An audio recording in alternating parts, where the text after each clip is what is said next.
Okay, everyone, maybe we'll get started now. So good afternoon and welcome to today's press conference. Bienvenue, bonjour tout le monde et bienvenue à cette conférence de presse. Nous sommes ici aujourd'hui alors que les Caravans préparent à se converger à des prisons et centres de détention d'un océan à l'autre dans le cadre d'une première journée d'action contre l'emprisonnement. We're here today as Caravans prepare to converge at prisons and detention centers from coast to coast as part of a first day of action against imprisonment. Cette lutte est d'autant plus urgente alors qu'il y a maintenant 260 cas confirmés du COVID-19 liés à des institutions carcérales canadiennes à travers le pays. Le 16 avril, le Service correctionnel du Canada a annoncé son premier décès au Mission Institute en Colombie-Britannique, où il y a déjà une cinquantaine de détenus qui ont été déclarés pour le virus.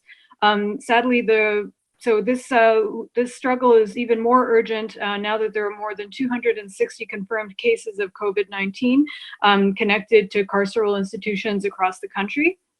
On April 16th, the correctionals... Oh, can everybody hear me?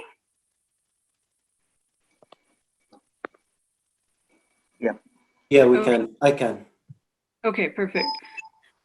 So on April 16th, the Correctional Service of Canada confirmed that an inmate at BC's Mission Institute died due to COVID-19, with 50 other inmates testing positive for the virus.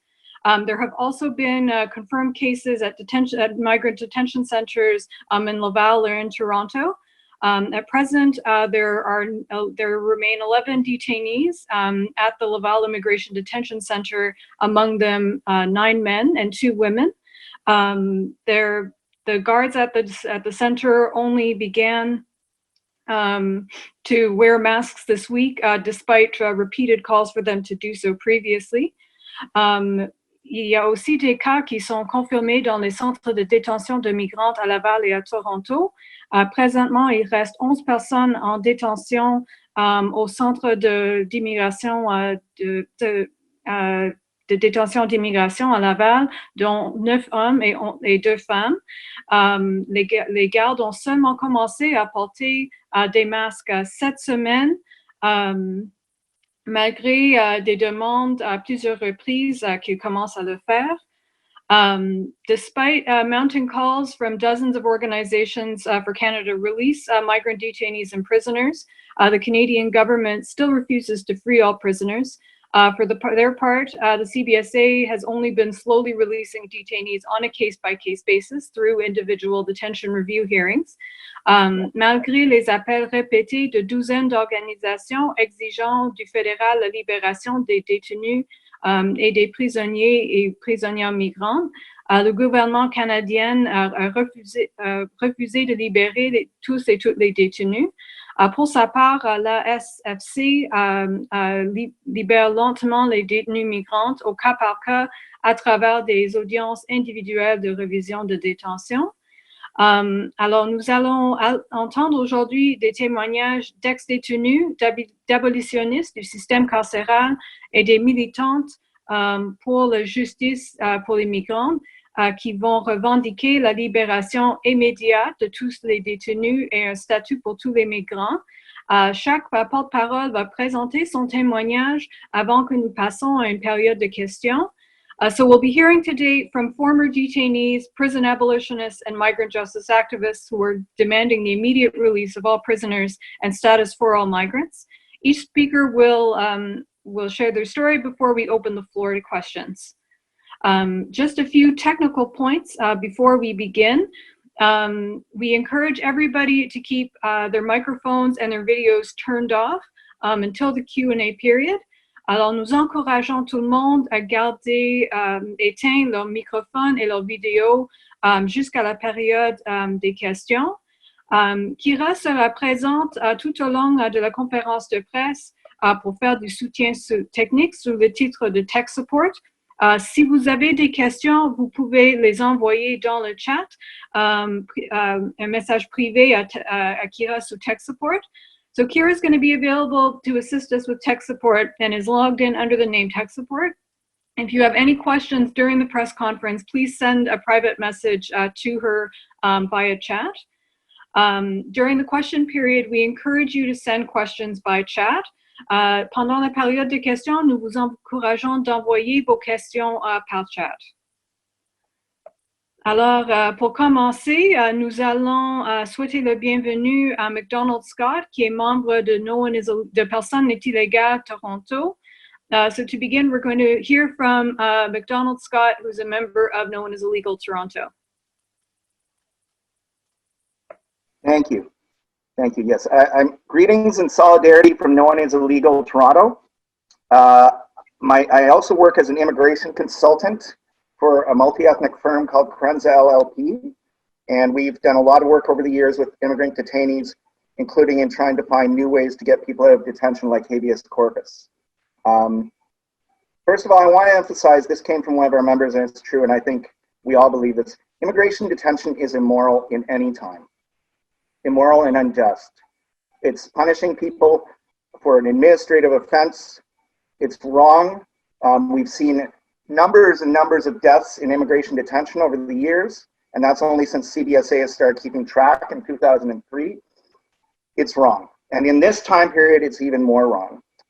Now, unfortunately, No One is Illegal Toronto was unable to mount a solidarity action today due to logistical problems, but we've continued to monitoring the detention situation in the Toronto area. In the Toronto Immigration Holding Centre, and I emphasize that this is a federal centre that is run purely for administrative purposes to detain people for deportation and removal. There are 15 or less, but there still are people in detention. And we don't know how many are still in provincial jails.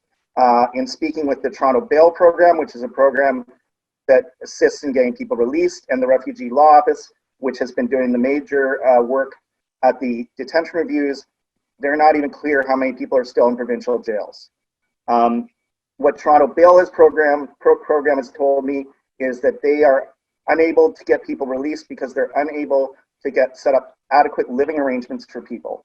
And this has been a huge barrier I've also heard from the Refugee Law Office in getting release. And people are still having to post sureties and bonds to get out. Someone is still having to promise to make sure that they show up for appointments for removal. And what's ridiculous about that is that almost all removals have been halted at this point by Canada Border Services Agency. Only in some very small and discretionary cases of people with criminal background or so-called criminal backgrounds are they deporting people. So it's ridiculous because detention is allegedly for the purposes of removal.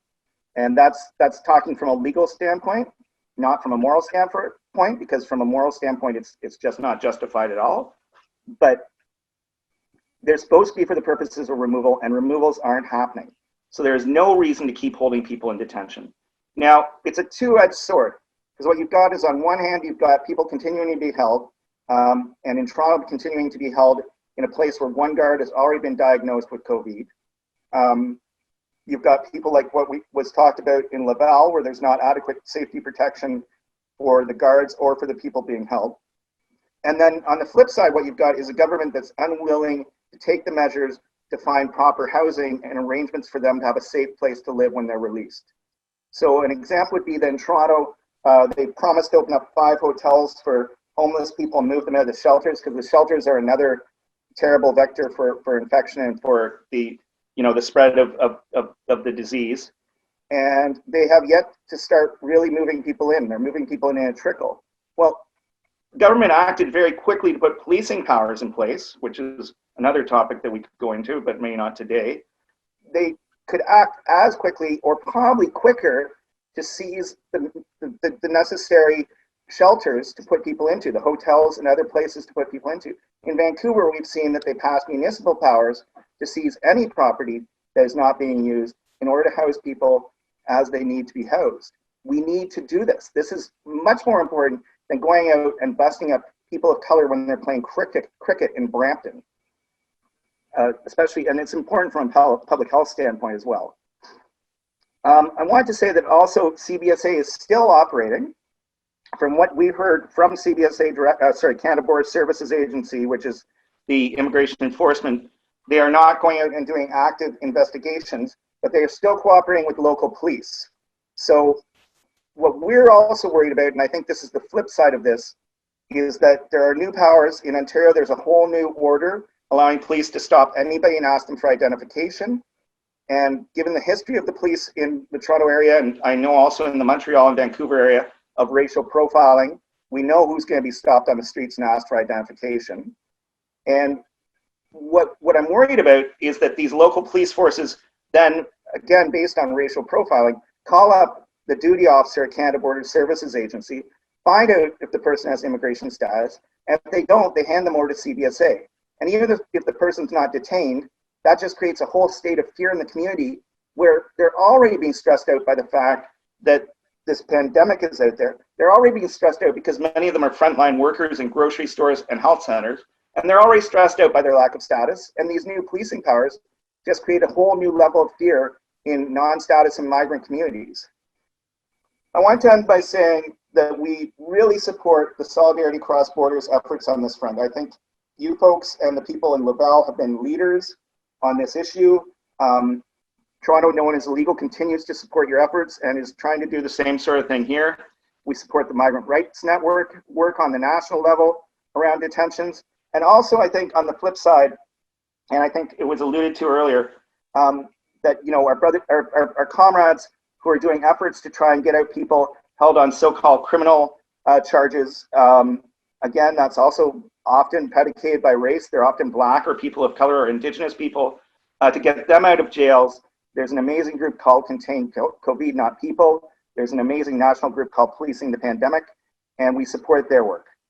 And I just say that right now, more than ever, an injury to one is an injury to all. If we don't get these people out, we're going to make ourselves sick. They're going to get sick. We need to pull together as a society, as a community, and we need to free people and make sure they're safe. Thank you very much, Mac. Merci beaucoup, Mac. Notre prochaine porte-parole est Abdoul, qui a été la porte-parole de la grève de la faim et qui a été récemment libéré du Centre de prévention de l'immigration de Laval. Our next speaker is Abdoul. He was the hunger strike spokesperson and was recently released from the Laval Immigration Holding Centre. Bonjour. C'est Abdoul. Bonjour, je m'appelle Abdoul, ancien détenu du Centre de surveillance de l'immigration. J'ai été porte-parole de la grève de la faim. J'ai certes été libéré, mais néanmoins, je porte toujours la voix des migrants gardés détenus au Centre de surveillance de l'immigration à Laval. Je suis ici pour réitérer les demandes de la grève de la faim qui n'ont toujours pas été réalisées par l'agence frontalière. Certains détenus ont été libérés sous caution après révision de cas. Cependant, beaucoup d'autres restent toujours incarcérés au centre de surveillance à Laval, dans les prisons de Rivière-des-Prairies à Montréal, mais aussi à travers tout le Canada. Je voudrais témoigner de l'urgence de la libération des détenus dans les centres de détention de l'immigration, en particulier, et prison en général en ces temps exceptionnels. Le centre de surveillance à Laval est un endroit insécure et propice à la propagation rapide du COVID-19. En effet, les détenus font l'objet d'une vulnérabilité extrême du fait du manque d'aération dans les salles communes, dans les chambres et de la proximité entre les agents de sécurité et les détenus, du manque d'équipement de protection pour les détenus, mais aussi du fait de l'impossibilité à détecter un individu contaminé, mais asymptomatique, qui serait un patient vecteur du COVID-19. Certaines personnes sont laissées dans une situation où leur vie serait en danger. Cela ne reflète nullement la réputation du Canada en tant que défenseur des libertés et droits humains. En ces moments où la menace est pendante sur nous tous, nous ne devrions pas abandonner certaines personnes et les laisser dans une situation où leur vie serait en danger. Cela ne reflète nullement la réputation du Canada en tant que défenseur des libertés et droits humains. Je lance aussi un message de soutien et de solidarité aux détenus de la prison de Burnside à Halifax qui nous ont soutenus et supportés pendant la grève de la faim. Ils partageaient les mêmes craintes, les mêmes inquiétudes et la même vulnérabilité. Et pour eux aussi, nous demandons la libération dans cette situation de pandémie. Il m'est aussi important de souligner le fait que les détenus migrants libérés ne disposent d'aucune assistance en logement, d'aucun statut et d'aucune couverture maladie que ce soit. N'eût été la prise en charge par le réseau de solidarité sans frontières, beaucoup de détenus migrants seraient toujours en détention pour faute d'hébergement. En ces temps précédents, nous demandons aussi la régularisation des sans-papiers afin que l'on puisse, d'une part, bénéficier d'une prise en charge et d'une assistance adéquate, mais aussi plus tard participer au redressement économique de ce pays en toute solidarité. Pendant la grève de la faim, nous avons reçu le support venant de la Caravane et nous a apporté beaucoup de réconfort. Et ça faisait du bien de voir que tous ces gens nous supportaient. Cela nous faisait voir que nous n'étions pas seuls dans le combat et nous redonnait de l'espoir. Alors, j'espère qu'aujourd'hui aussi, avec cette nouvelle caravane apportera la même énergie, un vent de soutien et d'espoir à toute la population carcérale du Canada. Merci beaucoup. Merci beaucoup, Abdoul. Thank you so much, Abdoul. Alors, notre prochaine porte-parole serait Elle Jones, qui est poète, journaliste et militante communautaire. Our next speaker will be Elle Jones, who is a poet, journalist, and community activist from Halifax. Good afternoon, everybody.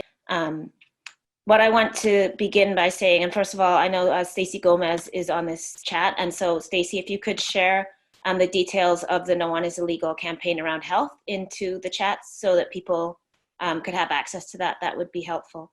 I'm obviously speaking to you from Nova Scotia, from Halifax, and of course we are currently in the news because we literally just had an active shooter situation.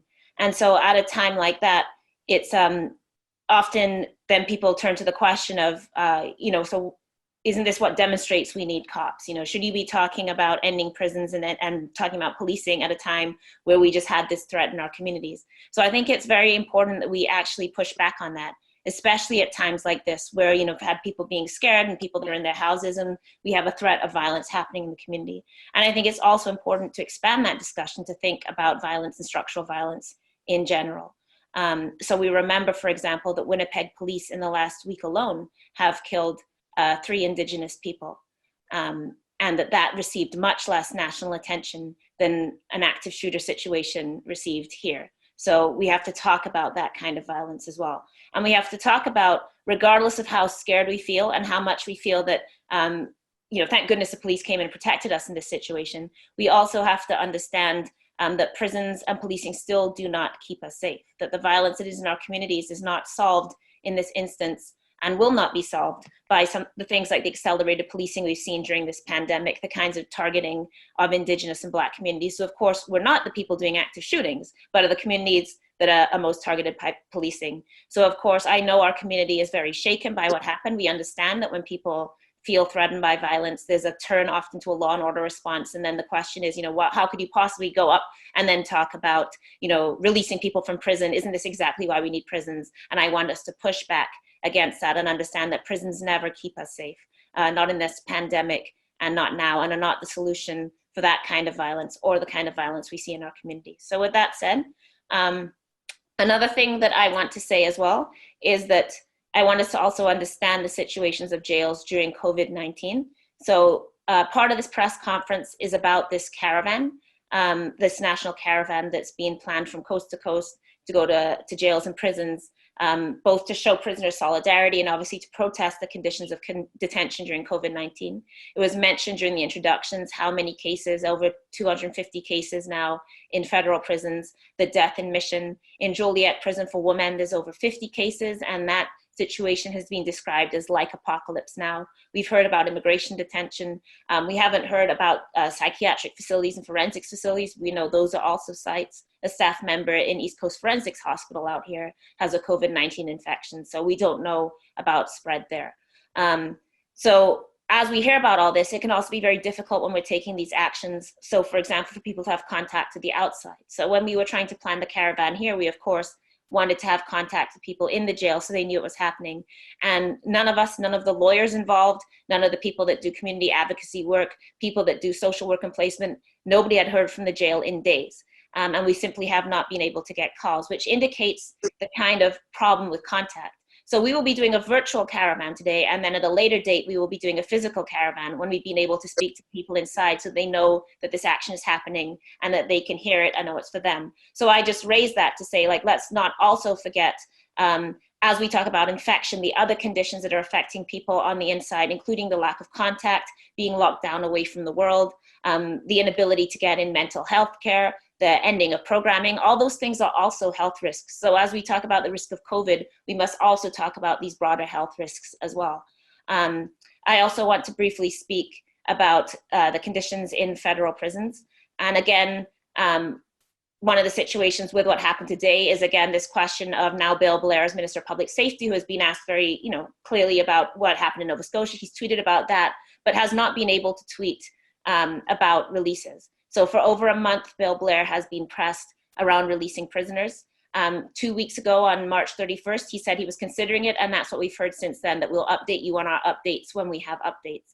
And there was a death in Mission, and we still have not received any responses. What we've been told is that prisoners are sewing masks, masks that they themselves cannot use. So they are creating protection for other people they do not have a right to. So again, even in the midst of where people are going to be asking questions in the media around, how are you keeping the public safe with this shooting? What did you do? What happened? And those are all questions that, of course, interest people. We should also not stop asking Bill Blair, and what about releases? Because that is also a matter of public safety. It is not as public. It doesn't happen in our community in the same way, but prisons are, in fact, part of our community. And a public health and response to COVID-19 requires releasing people from detention, if not because we care about prisoners, at the very least because we care about the communities that surround prisons. And as staff go in and out, infection comes into communities as well. So a public health response requires not having these huge epicenters of infection that the United Nations, health experts, all doctors, all consensus shows that the best response is to do as much release as possible. Bill Blair has those powers. The Governor General can also invoke the royal prerogative at this point and step in and make sure that release is happening. Bill Blair has powers of ministers. So we should not, again, allow ourselves to stop advocating for human rights, to start advocating for the lives of prisoners, even as we experience other crises where people will tell us that it's not the time or there's just not space on the front pages for that. It is as urgent now as it was yesterday and as it was the day before. So I think it's very, very important that we understand the kind of human rights violations that are taking place within these institutions, that we understand how desperate the situation is, and we understand that the failure by our government to act, by Bill Blair, by the parole board head, and but Jennifer Oates, who is head of parole, commissioner of CSC, and Kelly, and Trudeau government, all of those people can act immediately and can have acted to save lives. And when the story of COVID-19 is told, that will be a mark against the people in power who had all the power to act and chose not to. So what will this history tell? Will it tell the story of saving lives, or will it tell the story of criminal neglect, of death, of the kind of conditions we're hearing?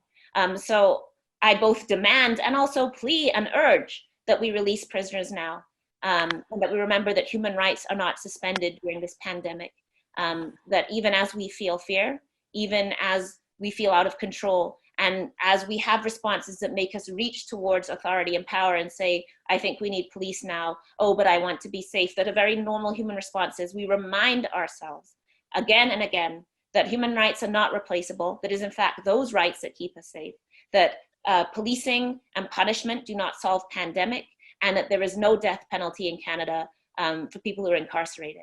So thank you. If people have questions, I can speak more further later. Thank you very much, Elle. Merci beaucoup, Elle. We'll now hear from Souheil Benslimane, who is the coordinator of the Jail Accountability and Information Line in Ottawa. Nous allons maintenant entendre de Souheil Benslimane, qui est le coordonnateur de la Ligue de responsabilité et d'informations sur les prisons et à Ottawa. Oui, bonjour Amy, merci de m'avoir aujourd'hui. Thank you for having me today. As you said, my role is I work with folks at the prison, at the Ottawa prison. So we started this hotline about a year ago in an effort to hold the government and the ministry and the staff accountable for the human rights and other abuses that happen within the Ottawa human cage.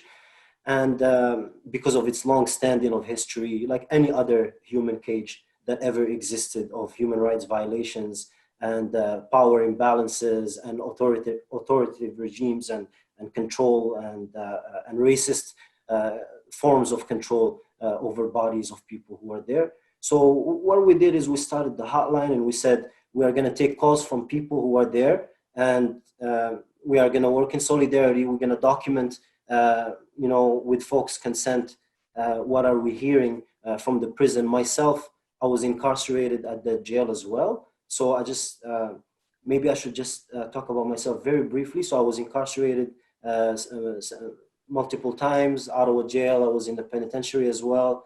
I came out on immigration detention. I got immigration bail, and I'm currently facing deportation to Morocco. So that's just a little background of who I was. And since I came out of prison in 2018, I started being involved in prisoners' justice organizing, actually connected with Elle when I first came out, and through her connected with Justin, and since then I've been involved in this. What I want to talk about today, I want to highlight a couple of things. The first thing is that this crisis existed before COVID. So the prison, the prison been injuring, been maiming, killing, members of our communities before COVID-19. This is a fact, and it cannot be disputed. And it is highlighted by the numerous, preventable deaths in custody, by the fact that, or the idea that there are no natural deaths behind bars, and by numerous inquests into deaths into custody that show that these deaths could have been prevented. So I just want to stress that the prison right now, by infecting and killing people, it's not doing something that is not supposed to do. Actually, the machine of the prison is working very well, and it's doing the job that it's supposed to, and that's always have been doing. So the problems that we had in the past, that existed in the past, are still existing today and are exacerbated by COVID-19. So, for example, practices of torture such as segregation is a practice that is a torturous practice. It is used more now, so people who are in segregation are getting treated worse. They are getting, for example, I get calls from folks in OCDC that received the same meal 6 times in a row. So they ate the same food 6 meals in a row. People who are experiencing, especially in the beginning of the COVID at OCDC, intermittent and irregular deadlocks because of work stoppages. You know what I mean? I understand, CPEP and the Criminalization Punishment Education Project is an abolitionist group. We want to shift away from prisons. However, we understand that there are people who works in these prisons. So we're calling for just transition for everyone who is affected by the prison system, you know what I mean? But right now, this situation is affecting guards as well, and guards are bringing the virus into the institution. We are asking the government to depopulate our prisons, to let as much people out of those institutions, and to ensure that also the guards are safe, they have an income, they can be safe with their families, because their families also are under threat. But my focus is working with folks who are incarcerated, because those people who are the ones who suffer the most from these systems. These systems, we all suffer from them, but in the immediate, prisoners are and their families are the ones who suffer the most. And just to continue on that, I hear from prisoners as well that guards are not respecting protocols to tackle COVID within the walls. You know what I mean? Guards are not wearing gloves. Guards are not wearing masks, even though their union fought for them to get those masks and gloves. And not only in OCDC, I received call from Cowansville prison, which is a federal penitentiary, from CFF, where there is a huge outbreak right now in the federal training center in Laval. There's a huge outbreak. People are telling us guards are not wearing their masks. And when people are asking guards to wear their masks, the guards are telling them that they are telling people that they're feeling threatened by their requests. So prisoners are just asking to be protected from the virus. They acknowledge that it is the guards in federal penitentiaries that go outside of in the community and come into the institution. Therefore, they are the ones, along with staff, that can bring it in. And they're simply asking them to put on their mask, and they're not putting it in. Prisoners are not being provided with masks or anything, or any, disinfectant or, or wipes. People are not even provided with enough hygienic paper and enough soap. There are areas in the Ottawa jail where there are 16 cells. People are being provided with 6 bars of soaps and 8 rolls of toilet paper. Folks who are living with disabilities, who were already, more targeted by, the healthcare department, for example, at the jail. Now they're experiencing, some folks didn't take showers in weeks. Folks who need assistance to take showers from a personal support worker didn't take showers in weeks. They're still wearing the same clothes for days on.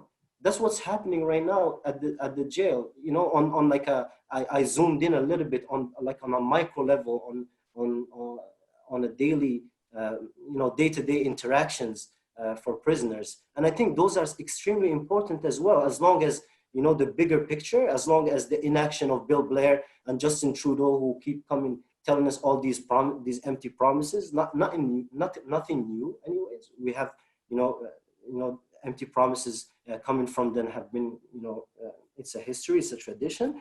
But right now, it is killing people, and we can prevent those deaths. The only way that we can prevent those deaths is by ensuring that we release people immediately from immigration detention center, from jails, from prisons. We release everyone. These are exceptional measures. Parole Board Canada and CSC have to implement exceptional measures to tackle exceptional circumstances, but they are not doing it. Only one person have been released from federal custody, as you said earlier, from federal custody because of COVID-19. We have already someone who died. There might be other people who will die.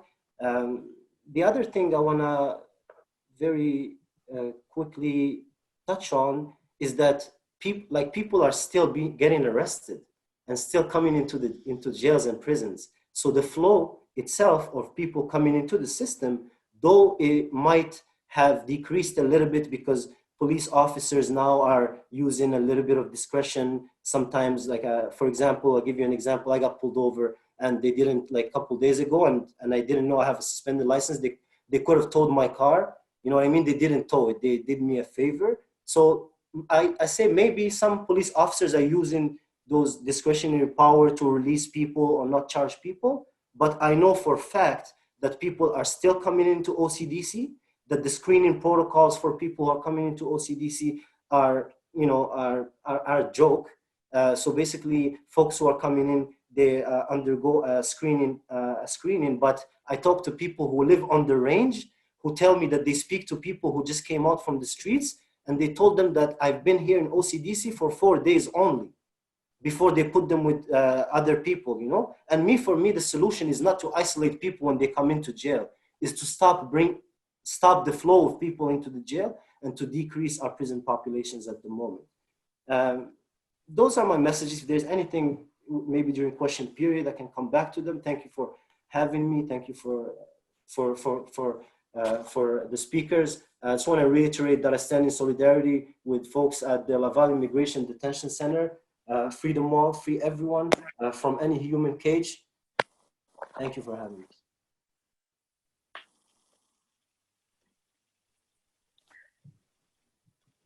Thank you very much, Souheil. Merci beaucoup, Souheil. We'll now welcome Meenakshi Mannoe, who is the Criminalization and Policing Campaigner at the Pivot Legal Society. She's also a member of the Vancouver Prison Justice Day Committee. Nous allons maintenant souhaiter la bienvenue à Meenakshi Mannoe. Elle est intervenante sur la criminalisation et la police à la Société légale Pivot.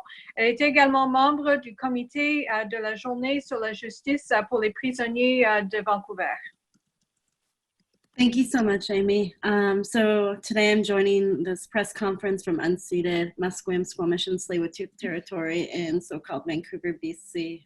As you mentioned, I am a member of the Vancouver Prison Justice Day Committee, which is a group that organizes the annual memorial for all prisoners who have died unnatural deaths across Canada in federal and provincial prisons, remand centers, local lockups, and of course, immigration detention centers.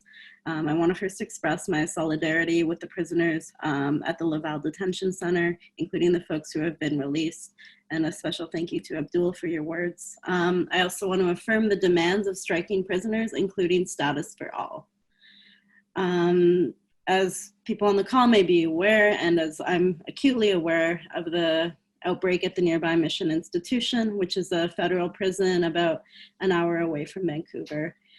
This week we did learn of the first death of COVID-19 related illness inside. As of this morning, 60 people have tested positive for COVID-19 at Mission Institution. I am glad to hear of the 15 people who have cleared the virus, but in no way does that absolve Minister Blair or CSC for their failure to adequately respond to the outbreak, something that people on this call have been calling for months, over a month now. And I also want to be clear that although there's an outbreak that's localized to Mission, the risks of contagion exist in every single prison. As every person on this call has pointed out, prisons themselves pose a threat to public health, both on a systemic and political level, and that also dovetails with the risks that abound during the current public health emergency caused by COVID-19. Prisons are a dangerous place. That's why a coalition of prison and migrant justice organizers will be gathering today at the Souheil Immigration Detention Centre this afternoon as part of the Free Them All Caravan. I also want to note that right now, families, advocates, and civil society groups are all continuing to look to every level of government for an adequate response.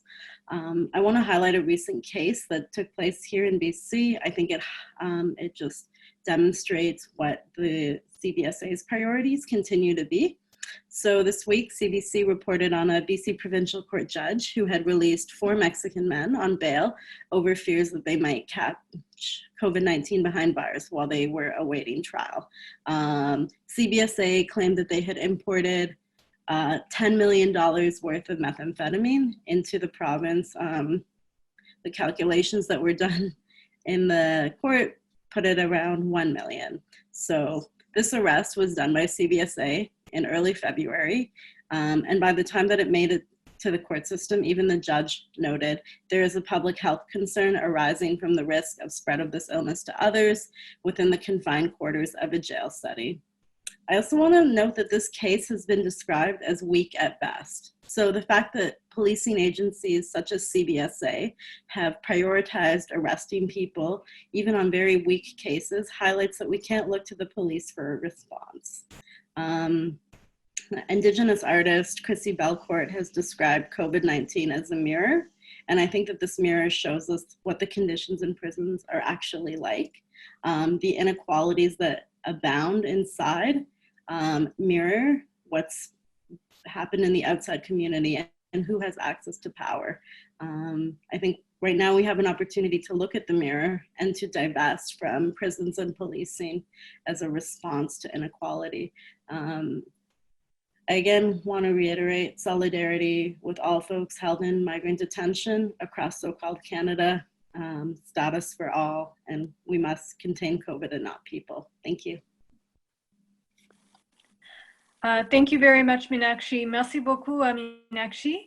Nous allons maintenant ouvrir le plancher aux questions. We'll now open the floor to questions. We encourage people to send questions by chat. Nous encourageons les gens de poser leurs questions via le fonction chat. Do we have a question? Do we have questions from anyone? Yes, there's a question here from Benoit Valanono. Okay, so I'll just read the question and there are two questions. I will read them and then translate them into English. Alors, je vais lire les deux questions et puis les traduire vers l'anglais. Alors, bonjour, Benoît Valois-Nadeau pour le journal Métro à Montréal. Première question, pouvez-vous préciser la situation au centre de détention de Laval? Combien de personnes sont toujours détenues? Y a-t-il des cas de détenus infectés? La grève de la faim se poursuit-elle? Et la deuxième question, quelle forme prendront les caravanes? I'll translate that quickly into English. Hello, this is Benoit Valois-Nadeau for the Metro newspaper in Montreal. First question, can you give more information about the situation at the Immigration Detention Centre at Laval? How many people are still detained? Are there instances of detainees who have confirmed for the virus, who have tested positive for the virus? Is the hunger strike continuing? The second question, what form are the caravans taking? Est-ce qu'il y a quelqu'un qui aimerait répondre à ces questions? Would any of the speakers like to answer these two questions? Oui, Abdoul, concernant le centre de détention de Laval. Peut-être que je pourrais répondre à la première partie. Oui, au centre de détention, aux dernières nouvelles, il restait une dizaine de personnes. Moi, je faisais partie d'un groupe qui ont fait la grève de la faim, mais à ce jour, tous les membres de ce groupe ont été libérés. Petit à petit, ils nous ont fait une révision de cas et puis un par un, on a été libérés, les membres de la grève de la faim. Il reste toujours des détenus dans la même condition de vulnérabilité là-bas. Ils se plaignent de l'impossibilité de respecter les distanciations sociales, surtout par rapport à certains endroits dans l'édifice qui est étroit, on peut le dire, pour permettre cela. Aussi, ils se plaignent du manque d'équipement, de prévention, comme les masques et les gants dont ils n'ont pas à disposition. Ils n'ont pas le droit aux masques, par exemple. Et aussi, ils se plaignent du fait que des gardes qui ne peuvent pas être testés, étant donné qu'un patient peut être asymptomatique et venir partager ou contaminer tout le monde au centre sans que personne ne puisse détecter de symptômes sur lui. Donc, la situation elle est toujours la même. Les prisonniers et les détenus, ils se plaignent des conditions de détention, mais aussi de la situation et du manque de support.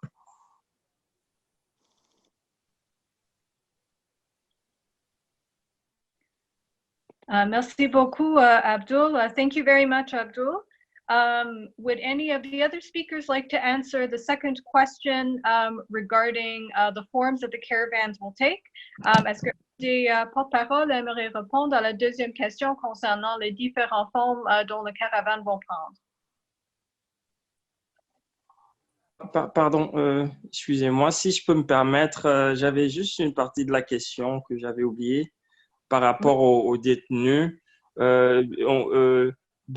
Jusqu'à présent, il n'y a pas eu de détenu qui a été diagnostiqué positif, mais les détenus de là-bas, ils s'inquiètent des mesures prises par les agents de l'immigration. Par exemple, moi, j'ai assisté à un détenu qui est arrivé de la RDP. Et les agents l'ont laissé circuler pendant 2 semaines environ avec la population générale. Ce détenu était remarqué avec une toux insistante, il toussait tout le temps, mais c'est après 2 semaines seulement qu'ils ont décidé de le mettre à l'écart, en quarantaine. Bon, entre-temps, moi, j'ai été libéré, mais j'ai entendu dire qu'il était sorti de sa quarantaine et après quelques temps a redéveloppé des signes de maladie et a été remis en quarantaine encore. Donc, jusqu'à date, je ne sais pas ce qui advient de lui ou sa situation médicale, mais je sais que tout le monde là-bas est inquiet et ça semble pas beau, quoi. Ouais, c'était tout. Merci beaucoup, Abdoul. Thank you very much, Abdoul. Maybe just to the second question about the forms that the caravan will take. On va juste retourner à la deuxième question concernant les différentes formes de la caravane. Would any of the other speakers like to talk about the caravans in their regions? Sure, I can speak about what's going to happen in Surrey. So organizers from No One is Illegal Vancouver, Anti-Police Power Surrey, Joint Effort, and Vancouver Prison Justice Day Committee will be driving out to the Immigration Detention Center. We've also gone to that Surrey Center before in response to calls from Solidarity Across Borders to highlight how this is a very recently constructed CBSA detention facility. It's just operationalized within the last year. So we continue to highlight how this institution has really been built in response to like a political ideology, which I think also goes to Rian's question around what motivates the government's resistance to freeing all prisoners. Racism, specifically anti-Black and anti-Indigenous and anti-Brown racism, right? In the form of who is entrapped and ensnared by the migrant detention scheme in Canada. I know that here folks have also made these caravans in response to the folks who were held inside, I can't remember the name of the ship with the Tamil migrants when they weren't allowed to dock. And this is a really old historical narrative within Canada of like which settlers are allowed to claim status here from the time of the Komagata Maru to now. I'll also add on to that question. And sorry, Benoit, je ne parle pas français. So sorry that we're doing this in English. So as far as the question on why is the government so resistant to freeing prisoners, a lot of it is this myth, an idea of public safety that encompasses Bill Blair's office and who is included in the public. So again, look how quickly, obviously, when there was this situation in Nova Scotia, of course, the media immediately asked those questions. There's scrums, there's coverage. Look at the difference in that between the coverage of Aisha Hudson in Winnipeg when she shot. You know, you don't get national questions about that. Police in Winnipeg have shot 3 Indigenous people in the last week, and you're not seeing people to rush and ask those questions. And that shows you a whole demonstration of what kind of safety matters and whose safety matters. And that is also true for prisoners. So what is prioritized is the PR of, oh my goodness, what if we let somebody go and something happens, rather than what if hundreds of people or dozens of people or even one person dies in this institution? What if people are sick and can't get access to care? That calculation doesn't matter. So it's a weighing of lives against PR, basically, right? And the decision is to delay and then say, we can't do anything, we can't do anything, we can't do anything. We're considering, we're making updates. But look how quickly they act, of course, when there's something they want to act on. So again, I keep referring to the situation in Nova Scotia, but very quickly the federal government was saying, don't worry, we're going to send people out there, we're going to take action, don't worry. Like, obviously we wouldn't let this happen to your community, but when we call for a month to take action and do the things they can do, ministerial prerogatives, they can immediately use their powers to release people, then suddenly they can't act. So it's about weighing people's lives, and that can sound very stark in a country like Canada, right, where we like to believe that we're not like that, and there's goodness and people are well-intended and all these things. We don't like to think that people literally put up lives against other lives and say this life doesn't matter, but that's what it is. Whether it's the life of a 16-year-old Indigenous girl in Winnipeg, or whether it's the lives of people that are held in prison, they just don't matter enough, and that's the stark truth of it. They don't matter as much as the voters that are imagined to not support this. So versus votes, what is a few lives as prisoners? What does it matter if women die in Joliet? What does it matter if people die inside Mission? Thank you very much, Elle. Merci beaucoup, Elle. Would anyone else like to answer that question before we move on to the next one? Est-ce qu'il y a des autres porte-parole qui aimeraient répondre aux questions avant qu'on passe à la prochaine? I would just like to share what's going on in Ottawa very briefly. So we are not going to be able to organize the physical caravan to the detention center here. We have been reluctant to organize like to stay in the parking lot for like a long time at the local jail because they tend to like lock people down and stuff. So with like the extreme restrictions that people already live in with, we are going now with the virtual caravan. I see people are already posting about it online. So folks are we're calling on folks to post on photos with themselves holding the banner "Freedom All Caravan, Status for All, Freedom All," and post it on their Instagram or other social media. And when Elle spoke about speaking to the prisoners at Burnside, so when Elle speaks to the folks at Burnside, and if they're open to do any solidarity action, maybe people at the Ottawa Carleton Detention Center can participate. Then we can keep this caravan going beyond today. And just, if that's just a basic theoretical question, I think part of the question is just like quite literally people are going to drive up maintaining social distance and, for example, honk their horns so people inside can hear. We've seen in Hamilton in institutions where prisoners can see, people have held up signs. So this is all, I think this is important to emphasize, maintaining social distance. People will not be sharing cars. For example, people will be going in single cars that are going. People, if they get out of the cars, will be standing apart. So there is no intention here to obviously violate those rules that keep us all safe. We are not protesting COVID by spreading COVID. So I think that's just important to emphasize.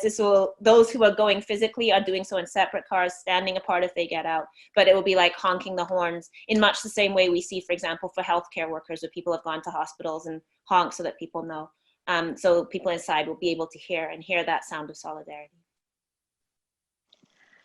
Thank you very much, Elle and Souheil. Merci beaucoup, Elle et Souheil.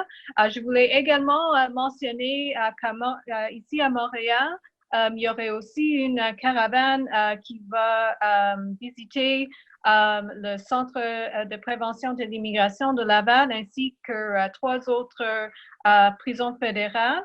Ils vont aussi klaxonner et démontrer leur solidarité aux prisonniers et revendiquer un statut pour tous et toutes.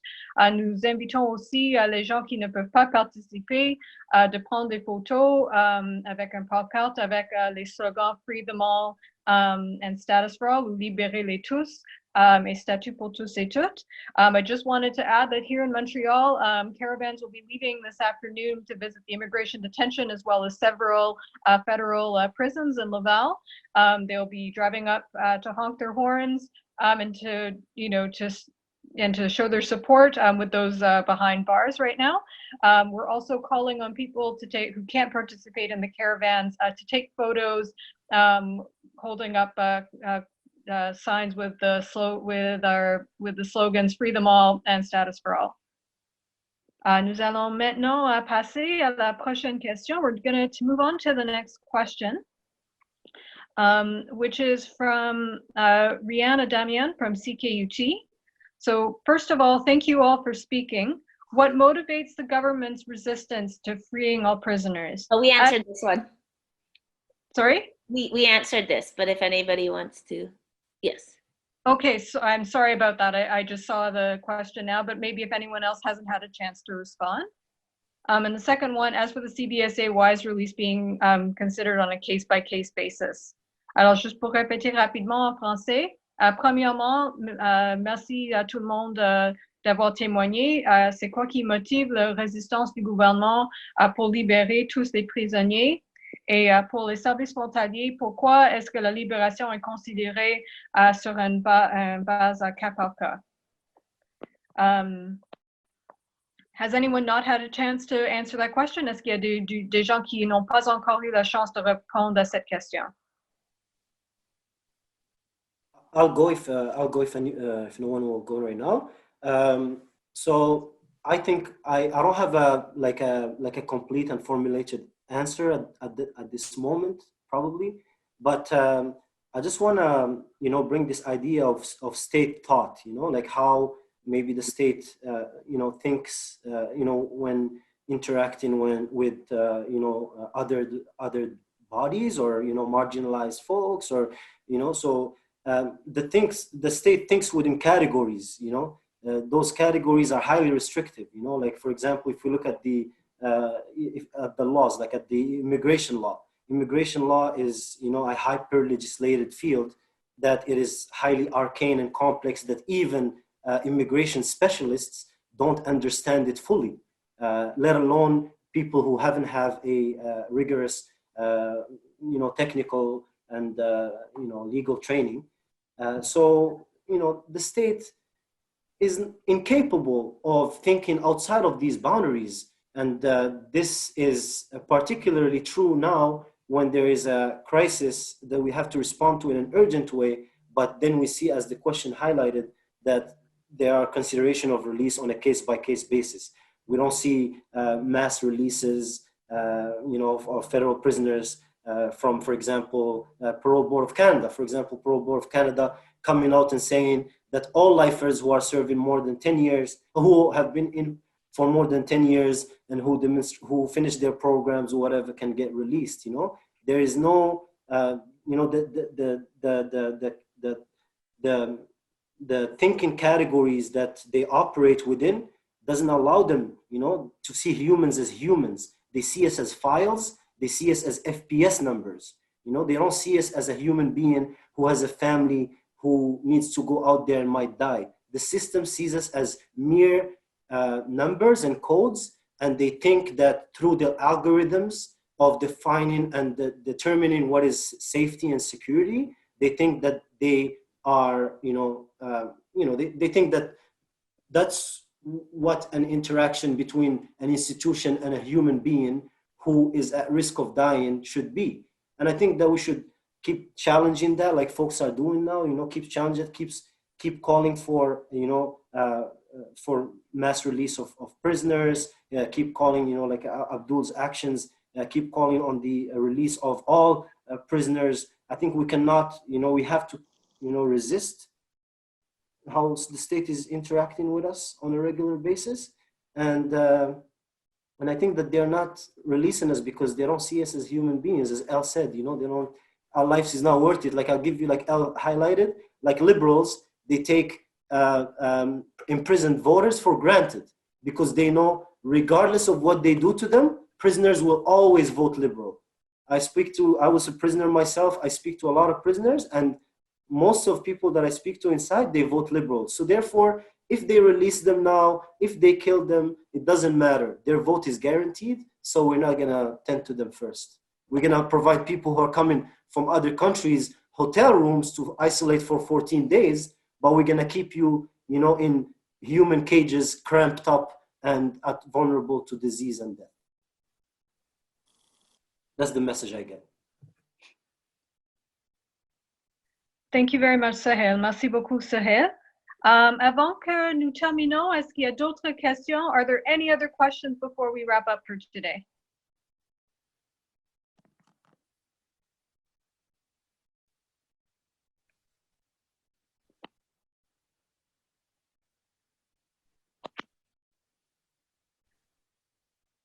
Okay.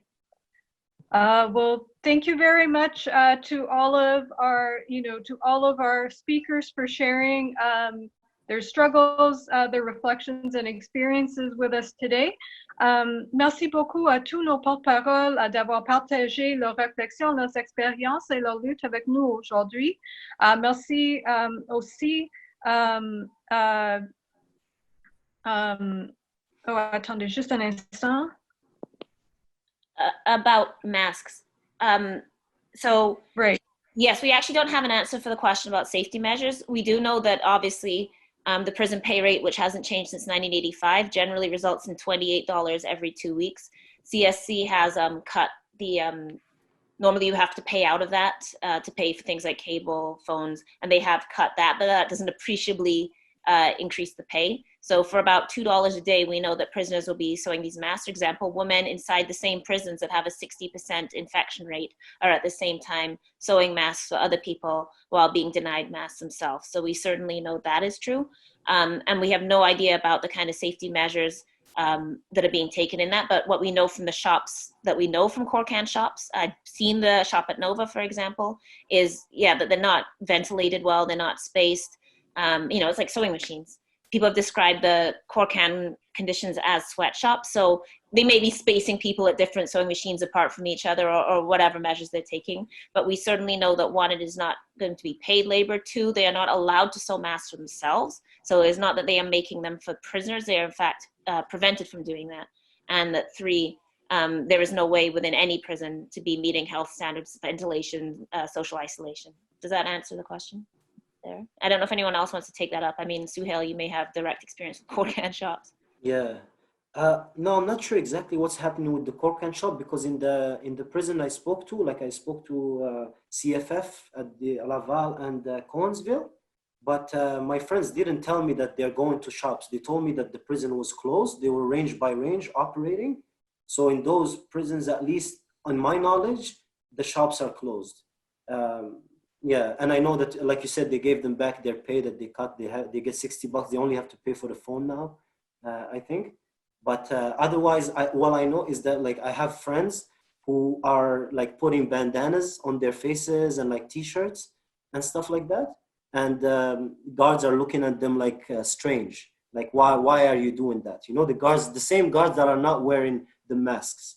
And a quick point that my friend highlighted to me on the phone is that when we don't wear our Corcan uniform, we can't go out of our range, let's say for activities, or if they catch us, they can give us a report.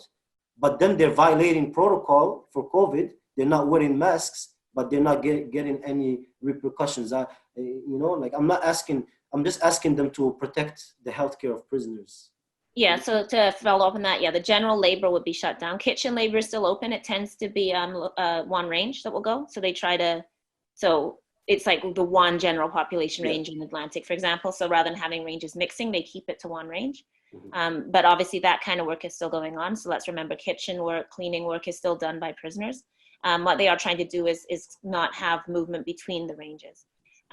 But shop work, but I don't know where they're making the masks is the answer to that question. Like, if they're sewing masks, they have to be in the shops to do it. So those shops either are open or they've given them needles in their cells, which I highly doubt.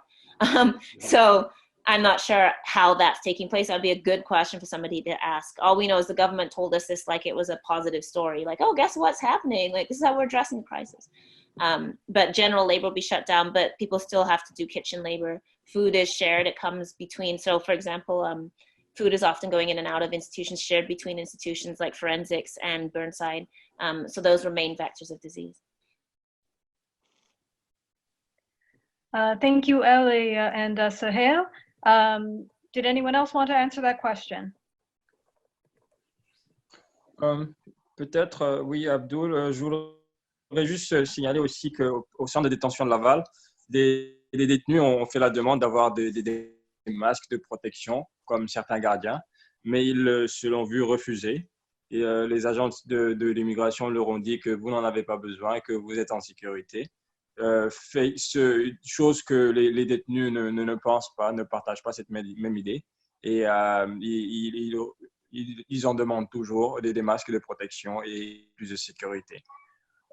Si je peux aussi un peu revenir à la question du cas par cas, aux agents de l'immigration au début de la pandémie, moi, personnellement, je leur ai demandé, en ces temps-là, j'étais toujours là-bas, je leur ai demandé qu'est-ce qui va se passer pour nous qui sommes ici en vulnérabilité et sachant que la maladie prend des proportions encore plus grandes.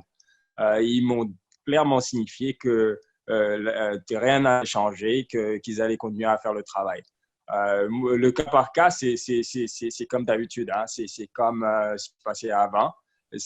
Ça témoigne seulement du fait que les agents de l'immigration n'ont pas pris de mesures en conséquence de la pandémie. Ils continuent à faire leur travail comme si de rien n'était et voilà, il n'y a rien pour les détenus immigrés. Merci beaucoup, Abdoul. Kira, would you be able to translate Abdul's response quickly into English?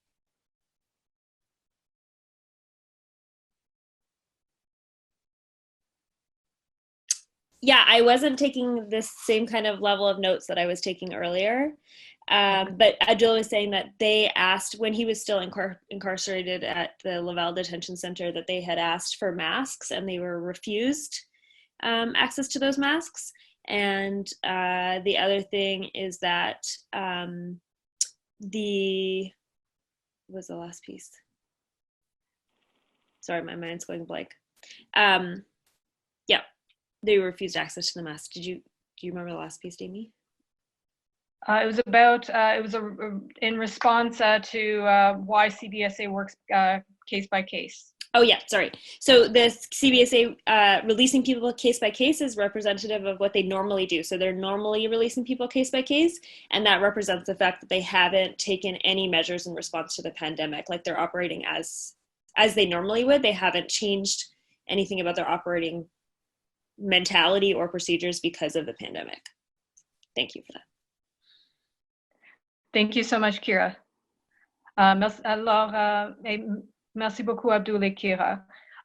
So once again, thank you to all of our speakers. Thank you, Kira, for doing tech support, and to everyone for participating. Merci encore une fois à toutes et tous nos porte-paroles, à Kira pour son soutien technique et pour tout le monde de leur participation.